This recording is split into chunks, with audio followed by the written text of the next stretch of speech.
Hello नमस्कार बच्चों, कैसे हो आप। आशा करता हूँ आप सभी खुश होंगे, स्वस्थ होंगे और मस्त होंगे। मैं रिंकू आप सभी का आपके अपने परिवार math with Rinku YouTube channel पर आप सभी का हार्दिक स्वागत करता हूँ।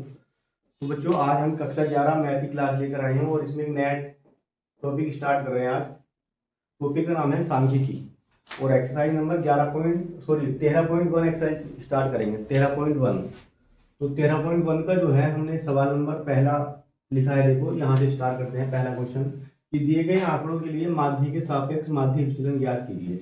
ये हमें जो दे रखा है इसको हम आंकड़ा बोलते हैं, मतलब ये डाटा है हमारा। ये हमारा कोई डाटा दे रखा है, इसके हिसाब से हमें क्या करना है, इसका माध्य विचलन ज्ञात करना है। तो पहले तो जो है हम कुछ सूत्र के ऊपर डिस्कस करते हैं कि इसमें सूत्र कौन से लगेंगे। तो सबसे पहले समझेंगे कि माध्य विचलन। देखो, माध्य विचलन को इंग्लिश में एम और डी बोलते हैं। M D mean deviation. तो माध्य विचलन इसका जो सूत्र होता है वो ये होता है कि सिग्मा एक्स आई माइनस एक्स के ऊपर बार और उसका फिर मोड और बटे एन। ये होता है एमडी का सूत्र माध्य विचलन निकालने का। इसके अलावा एक सूत्र और देखो इसका बनेगा कि एमडी अगर हमें निकालना है तो इसको हम ऐसे भी लिख सकते हैं कि एमडी बराबर सिग्मा, इसको हम डी आई भी कह सकते हैं, डी आई बटे एन। डी आई बटे एन कहने का मतलब ये है, यहाँ पर जो डी आई लिखा है हमने, ये जो डी आई लिखा है, तो डी आई को हम ऐसे लिख सकते हैं, डी आई को हम लिख सकते हैं कि एक्स आई माइनस एक्स का बार और फिर मोड लगा देंगे, मतलब इसका मॉडुलस हो जाएगा। तो ये डी आई को हम इस प्रकार से लिख सकते हैं। ये एमडी का डायरेक्ट सूत्र होता है। इसके बाद अब बात आती है, जो एक्स आई जो लिखा है ना, एक्स और एक्स के ऊपर बार है, इस एक्स बार को निकालना, इसे बोलते हैं माध्य। माध्य निकालना, कोई भी डाटा दे रखा है, अगर हम उसका माध्य निकालना तो कैसे निकालते हैं इसको समझते हैं। इसका सूत्र ये होता है कि सिग्मा एक्स आई और बटे एन। यहां से जो है, अब ये सवाल हमें करेंगे जब, तो सबसे पहले हमें एक्स बार निकालना पड़ेगा। एक्स बार निकालने के बाद फिर हम इस सूत्र में रखेंगे और तब ये सवाल करेंगे। तो ये जो है हमारा इन सूत्रों का प्रयोग करेंगे। देखो, एक ये वाला सूत्र है और एक मेन ये सूत्र है, क्योंकि इसी से ये बना है हमारा। तो इन सूत्रों का यूज करते हैं और इन सवालों को हम हल करते हैं।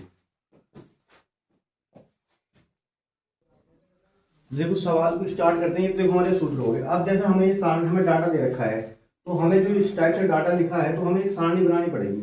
तो सबसे पहले जो है हम एक सारणी बनाते हैं और जो है सबसे पहले हम लिखेंगे एक्स आई। ये जो दे रखा है, हमें जो डाटा दे रखा है, ये हमारा एक्स आई दे रखा है, तो हम इसको इस प्रकार से लिख लेंगे। जैसे कि 4 ऐसे लिखा तो हम ऐसे लिख लेते हैं, इस टाइप से बना लेते हैं एक सारणी।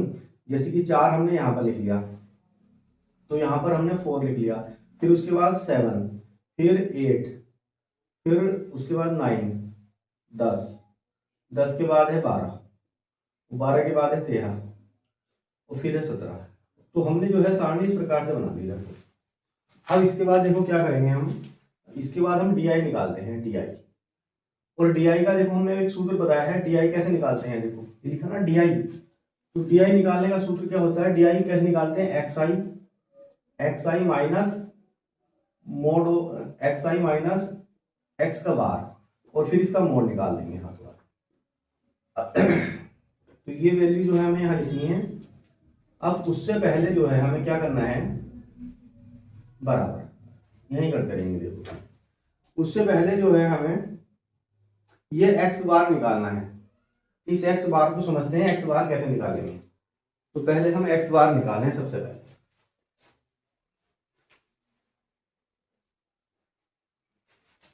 अब देखो, पहले है जो है हम एक्स बार निकालते हैं। एक्स बार को समझते हैं कि एक्स बार कैसे निकालेंगे। तो एक्स बार का मतलब क्या होता है, एक्स बार का मतलब होता है कि इसका योग, जो इनका योग होगा ना, उसे हम एक्स बार बोलेंगे। इनको सबको जोड़ लेते हैं, मतलब ये जो हमें दे रखा डाटा है इसको हम जोड़ लेते हैं। देखो, इसको निकालने का तरीका ये होता है, जैसे कि 4 लिखा, प्लस के 7, प्लस के 8, प्लस के 9। देखो यहाँ पर हम करके दिखा रहे हैं, आप डायरेक्ट भी कर सकते हैं, इनको सबको जोड़ लो बस। उसके बाद प्लस के 10 और 10 के बाद आ जाएगा आपका 12, प्लस के 13 और प्लस के 17 और इसके बटे, इस पूरे के जो बटे आ जाएगा बटे एन। ये एक्स बार निकलता है इस प्रकार से। तो इनको सबको जोड़ लो, जोड़ के देखो कितना आएगा। अभी यहाँ पर 4 और 7 हो जाएंगे 11 और 8 19 और यहाँ पर कितने हो जाएंगे आपके 9, 28 और 10 38 और 12, 38 और 12 कितने हो गए 38, 50, 50 और 63, 63 70 और 70 80 हो जाएंगे। इनको सबको हमने जोड़ा तो ये हो जाएंगे 80, है ना। इनका जो योग आया वो 80 हम यहाँ पे लिख सकते हैं, इनका योग 80 आएगा भी, मतलब ये एक्स आई की जो मान आएगा वो 80 आएगा। और बटे एन, एन का मतलब क्या होता है, एन मतलब ये नंबर कितने को 1 2 3 4 5 6 7 8, तो इसके बटे 8, भाई इसको इससे काट दो 10 आ जाएगा। तो ये 10 आ गया, मतलब हमारे पास जो एक्स बार आया है ना, एक्स बार का जो मान आया है वो 10 आया है। भाई इस प्रकार से पहले हम एक्स बार निकालेंगे, तो एक्स बार हमें मिल गया, वो हमारा मान 10 आ गया। अब बस इसमें सूत्र में लगा देते हैं, अप्लाई करते हैं।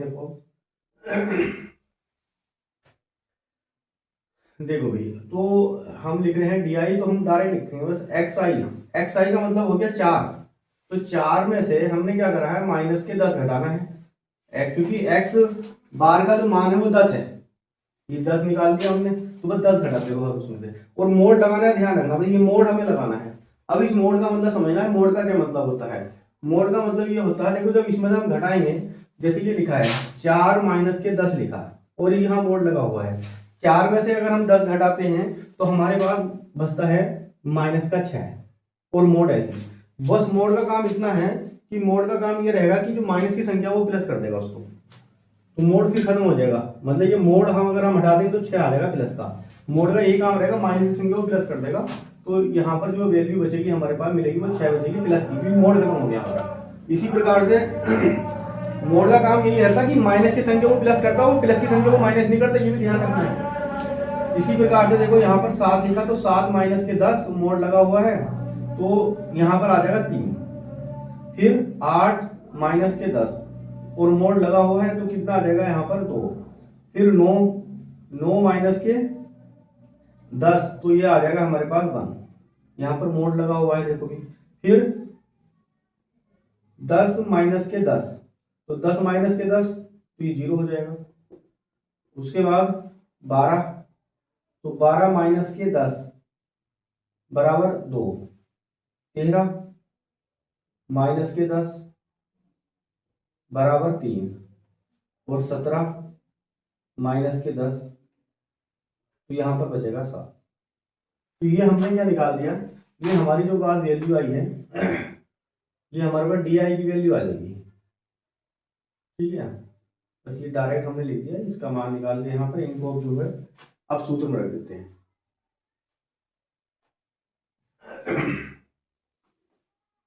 अब देखो इसके बाद हम क्या करेंगे, इनको सबको ऐड कर लेते हैं। पहले सूत्र लिखते हैं,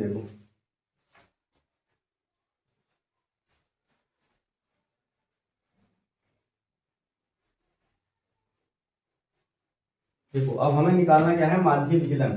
हमें निकालना है माध्य विचलन। तो माध्य विचलन का जो सूत्र है वो एम डी बराबर, देखो भाई सिग्मा एक्स आई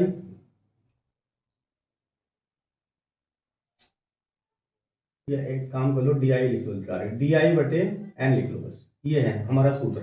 भाई इसी में मान रख देते हैं। अब तो ये डी आई का मतलब ये वैल्यू हमारे पास डी आई की वैल्यू आ गई। अब सिग्मा का मतलब समझे, सिग्मा का मतलब क्या होता है, सिग्मा का मतलब होता है योग, इन सबका योग। इनको जोड़ लेते हैं, जोड़ के बताना है कितना आना है।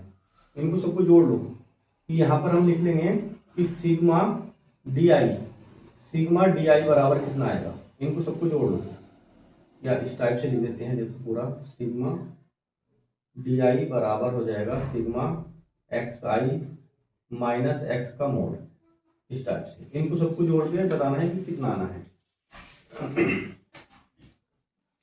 देखो भी कितना आ रहा है, 6 और 3 कितने हो जाएंगे, 9 12 और 10 24 हो जाएंगे। इनको हमने जब ऐड करा तो ये 24 आ गया। बस इसमें सूत्र बना देते हैं हम। देखो एम डी बराबर कितना आ जाएगा, देखो हमने इसको जोड़ दिया, जोड़ के कितना आ गया 24 आ गया। तो यहाँ सिग्मा डी आई का मतलब कितना है 24, और n का मतलब कितना है, गिन लो, तो अभी गिना था हमने, ये टोटल 8 है, तो यहाँ पर 8 आ जाएगा। अब इसको काट देते हैं, तो यहाँ 3 आ जाएगा। तो एम डी बराबर कितना आ गया, 3। एम डी मतलब ये हो गया माध्य के सापेक्ष विचलन। हम ऐसे भी लिख सकते हैं, माध्य के सापेक्ष, माध्य के सापेक्ष माध्य विचलन, माध्य विचलन, विचलन बराबर कितना आ गया, 3। ये हमारा आंसर हो जाएगा। चलिए अगला क्वेश्चन करते हैं। देखो इसका क्वेश्चन नंबर 2 करते हैं। ये हमें डाटा दे रखा है, एक आंकड़े दे रखे हैं। अब क्वेश्चन नंबर 2 के लिए जो है, जो सारणी हमें ऐसे दे रखी है, हम इसको सही से लिख लेते हैं पहले। तो सबसे पहले हम एक्स आई निकालते हैं। तो एक्स आई निकालने का तरीका देखो, इसी टाइप से हम इसको लिख लेंगे। तो जैसे शुरू में लिखा है 38, फिर लिखा है 70, 48, फिर है 40, 40 के बाद 42, 55, 55 के बाद है 63, 63 के बाद है 46, 46 के बाद है 54, और फिर है 44। ये इस टाइप से हमने जो है एक सारणी बना ली। अब उसके बाद हम लिखते हैं यहाँ पर डी आई, और डी आई बराबर कितना होता है कि भाई एक्स आई और माइनस एक्स आई माइनस बार, एक्स का बार और इसका मोड, ये है।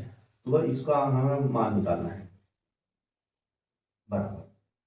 चलो यहाँ पर मान निकालेंगे। अब इसके बाद जो है सबसे पहले हमें क्या निकालना है, इसका योग कर लेते हैं। इधर हम क्या करते हैं, इसका सबका योग करते हैं। यहाँ पर हम लिख देते हैं योग। तो योग निकालेंगे तो यहाँ पर एक्स आई आ जाएगा हमारे पास। तो योग का मतलब सिग्मा है ना, सिग्मा एक्स आई बराबर कितना आएगा, इनको जोड़ लेते हैं अभी।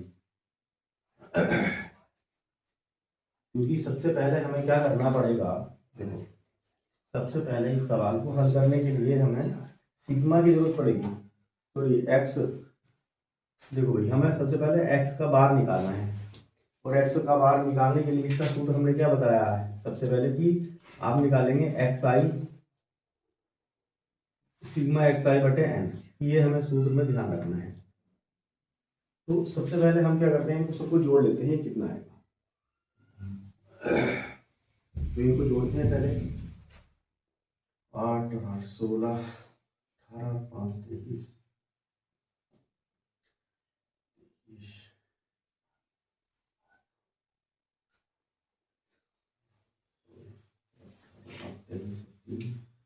23 और 3 हो जाएंगे हमारे पास 24, 24 और 10 34 30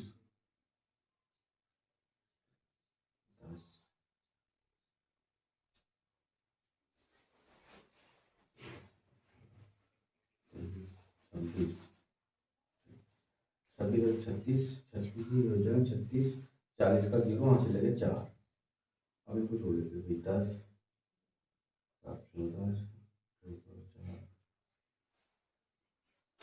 18 4 22 और 5 27 और 6 27 और 33 33 और 4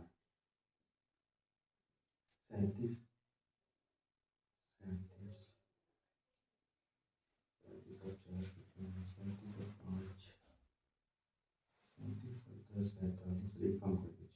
46 और 4 हासिल, तो ये हो जाएंगे 50,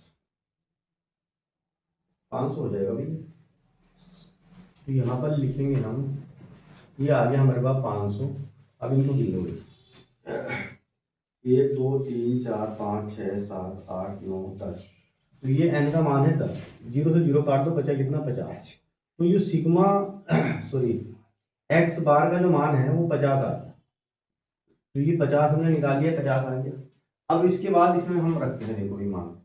तो जैसे हमें निकालना है कि एक्स आई का मान है 38, तो यहाँ पर हमने लिखा 38 माइनस के 50, और मोड हमने ऐसे लगा दिया बराबर करके। तो इसे घटाएंगे तो यहाँ पर आ जाएगा 12, है ना, क्योंकि सिग्मा मोड लगा हुआ है तो माइनस की संख्या को प्लस कर देगा। इसी प्रकार से यहाँ पर है 70, तो 70 में से हमने 50 घटाना है, तो मोड लग ही रहा है, तो ये बचेगा 70 माइनस, हाँ ठीक है, इसमें तो कोई दिक्कत ही नहीं है, यहाँ पर 20 आ जाएगा।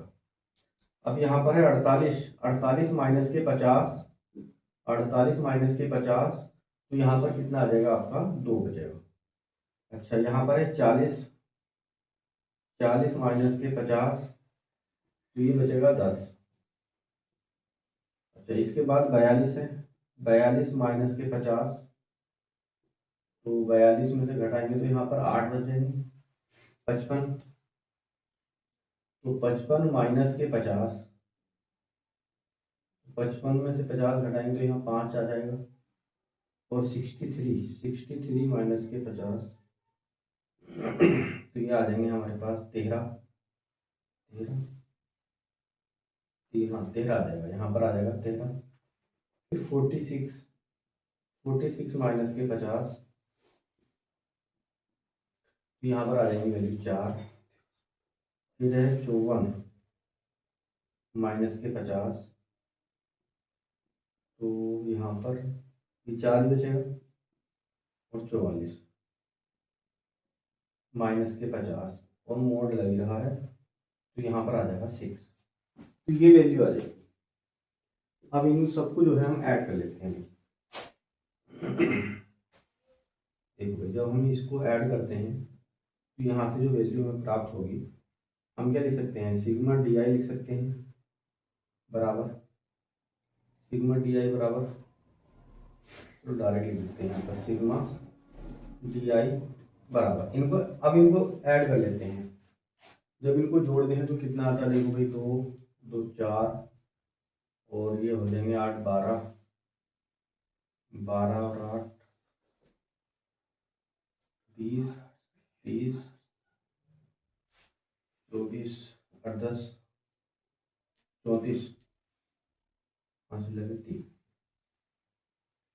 अब देखो भाई यहाँ पर कितने आ जाएंगे, 3 4 4 और 4 8,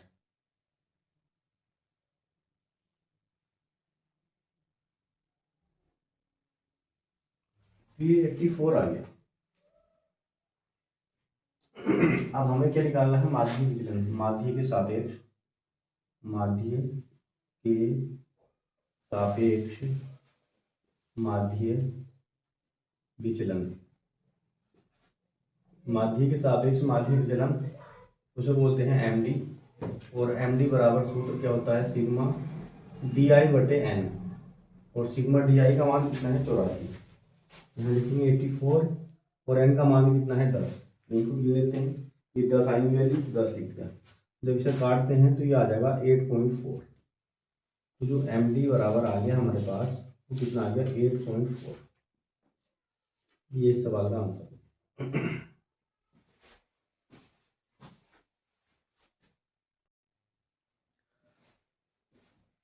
तो बच्चों आज के लिए इतना ही, मिलते हैं अगली वीडियो में। यदि आपको ये वीडियो पसंद आई है तो आप हमारी वीडियो को लाइक शेयर और हमारे चैनल को सब्सक्राइब करिए। मिलते हैं अगली वीडियो में, तब तक के लिए जय हिंद, वंदे मातरम।